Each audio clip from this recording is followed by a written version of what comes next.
तुमको पता है नॉर्वे की एवरेज हाइट क्या है? It is 5 foot 11 inches. एक एक मतलब क्या बोलते हैं उसको, इंडियन मेल की मतलब ड्रीम हाइट जो होती है ना, वो नॉर्वे की एवरेज हाइट है। नॉर्वे के नॉर्मल बंदे लोग 5'11" के ऐसे सड़क में घूमते हैं, और exception is Erling Haaland. 6 foot 7 inch का लंबा चौड़ा मुस्टंडा है, और उसको वाइकिंग बोलते हैं उन सब लोगों को।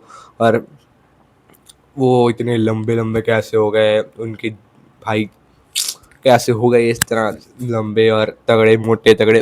तो मैं तुमको बताता हूँ, ज़्यादा नहीं, 4 चीज़ें बताऊंगा जिसकी वजह से वो लंबे हो गए।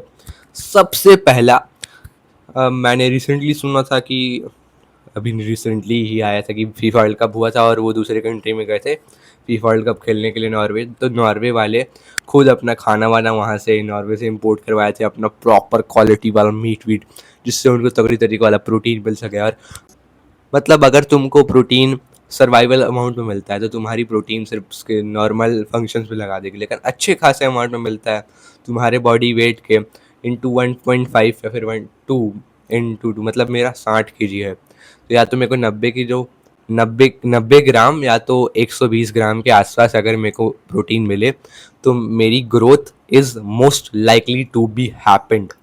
ऐसा नहीं कि होगी ही, मोस्ट लाइकली हमको फेवरेबल कंडीशन बनानी to height to be grown. समझे बात को? अगला पॉइंट है, फुटबॉलर हैं तो फुटबॉल खेलते होंगे, मतलब तुमको कोई ऐसा वर्कआउट करना है जिससे तुमको मतलब स्प्रिंटिंग ही समझ लो, कुछ तगड़ी सी स्प्रिंटिंग, जिससे तुम्हारा जो है ना आईजीएफ हार्मोन बूस्ट होता है। मतलब तुमको अपने अपने आप को नहीं इतना हफवा देना है, स्प्रिंटिंग कर लो, या फिर कोई स्पोर्ट्स ही खेल लो जिसमें स्प्रिंटिंग होती हो, जैसे कि अपना फुटबॉल होता है, और बास्केटबॉल में भी बहुत ज़्यादा जान निकल जाती है, सब मैंने सुना है।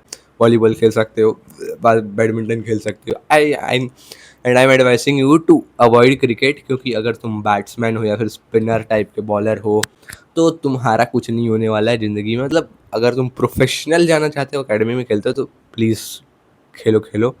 लेकिन अगर तुम नॉर्मल गली में खेलते हो और तुम सोचते हो कि यार मैं तो फिट हूँ क्रिकेट खेल के, तो it won't happen that way. Play some sports that has थोड़ा भागने वाला देन दैट।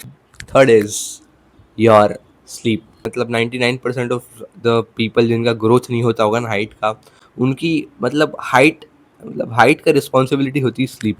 क्योंकि भले ही तुम कितनी भी स्प्रिंटिंग कर लो, अच्छा डाइट ले लो, तुम्हारा जो आईजीएफ ग्रोथ हार्मोन और अपना आईजीएफ है और तगड़े तरीके वाली रिकवरी होने वाली है, वो तो स्लीप में ही होगी ना भाई। जब डीप स्लीप में होगे तुम, जब तुम्हारा आरईएम वाला मोड वूड होगा स्लीप में, तभी तुम्हारी रिकवरी होगी।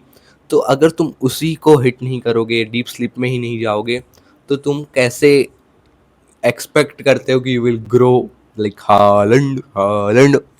और तुमको ना एक टिप देता हूँ, सोने से 2 घंटे पहले खाना खा लेना, और अगर 1 घंटे पहले खा रहे हो तो walk walk some steps to उसको जल्दी डाइजेस्ट हो जाए, ताकि वो 2 घंटे या फिर 3 घंटे पहले उसको खा ही लेना। क्योंकि अगर तुम्हारी body will be digestion but मतलब डाइजेशन वाले मोड में रहेगी, तो वो रिकवरी कब करेगी, अपना आईजीएफ हार्मोन कब रिलीज करेगी, राइट?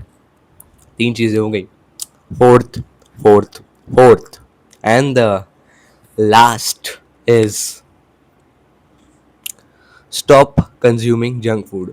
मतलब तुमको ना ये बाहर की चीज़ें नहीं खानी जिससे तुम्हारी हेल्थ, तुम्हारा आईजीएफ हार्मोन, तुम्हारा टेस्टोस्टेरोन बहुत ही कम हो जाता है, और इट अफेक्ट्स योर हाइट। और अगर तुम्हारी हाइट छोटी रह गई, तो it is most likely to be these factors कि तुम इन चारों फैक्टर्स का ध्यान नहीं दे रहे थे। तुम जंक फूड खा रहे थे, तुम स्लीप अच्छे से नहीं ले रहे थे, तुम्हारी डाइट टट्टी थी, तुम सिर्फ सेडेंटरी लाइफस्टाइल फॉलो कर रहे थे और घर में बैठे थे।